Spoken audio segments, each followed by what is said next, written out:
የኔ ነገር የሚሆነው ብዬ በጣም እግዚአብሔር ጋር ክርክር ነበረኝ። አሁን እሱ ካልመጣ እንደሆነ አልመሰክርም። ይሄ ነገር ካልሆነ እኔ እግዚአብሔር አንልም ብዬ በቃ ከእግዚአብሔር ጋር ክርክር ነበር እና እግዚአብሔር ይመስገን እሱ ከሰለልኝ በኋላ እዚህ ተፈውሼ ቤት ከሄድኩ በኋላ እግዚአብሔር ይመስገን የሚያደርጉሽ ነገር አለ። አትፍሪ ጌታ እንባሽን ጠርጎሻል ብለህ ስትጸልይ አሜን ብዬ ተቀበልኩ። ወንድሜ ነበር የኔ ነገር ያዘው አልፈልግሽም ብሎ ጥሎ ከሄደ በኋላ እግዚአብሔር እኔ ያንተን ነገር ያለው ብዬ በእግዚአብሔር ላይ ጥዬ ነበርኩ። እሱና ለሱ ከሰጠው በኋላ እኔን ጥሎ ሄደ። በቃ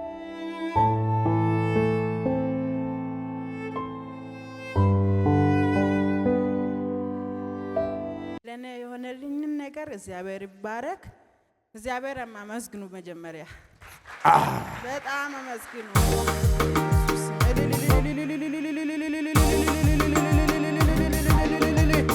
ኢየሱስ ጌታ ነው።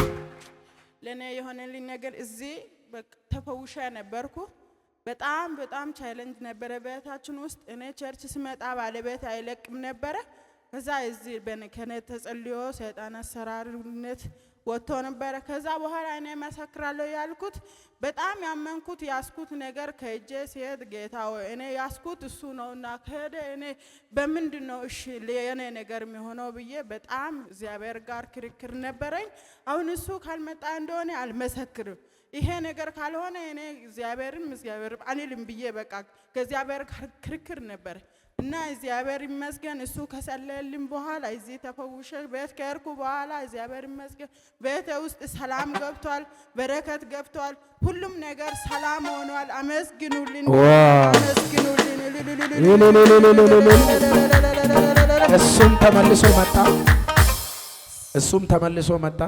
እሱም ተመልሶ መጣ። ባለፈው እዚህ በአመት በዓል ጊዜ እኔ መጥቼ በወንድሞች በኩል እንደዚህ የሚያደርጉሽ ነገር አለ፣ አትፍሪ ጌታ እንባሽን ጠርጎሻል ብለህ ስትጸልይ አሜን ብዬ ተቀበልኩ። ወንድሜ ነበር የኔ ነገር ያዘውና ለሱ ከሰጠው በኋላ እኔን ጥሎ ሄደ። በቃ አልፈልግሽም ብሎ ጥሎ ከሄደ በኋላ እግዚአብሔር እኔ ያንተን ነገር ያለው ብዬ በእግዚአብሔር ላይ ጥዬ ነበርኩ። እሱን ተመልሶ መጥቶ አሁን ያንቺ ነገር የተጀመረ ነው ብሎ ባለፈው የዛሬ ሳምንት ነው የመጣው።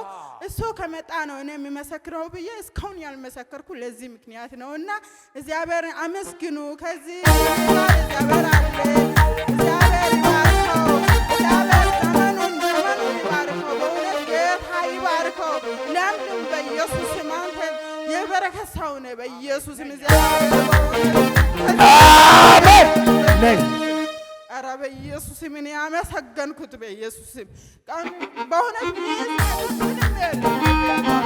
እግዚአብሔር ይባርክ። ዘመን ይባረክ። በኢየሱስ ስም ቤተ ሰላም ሆኗል። እግዚአብሔር ይባርክ። በእውነት ጌታ ይባርክ። በእውነት አንተ ከጸለይክ ወዲህ የኔ ቤት ሰላም ሆኗል። ጌታ ይባርክ። ጌታ ይባርክ። ዘመን ይባረክ። ቤት ይባረክ። በኢየሱስ ስም እግዚአብሔር ከእግር ስር ያድርግ። የሚቆም ምንም ነገር ካንተ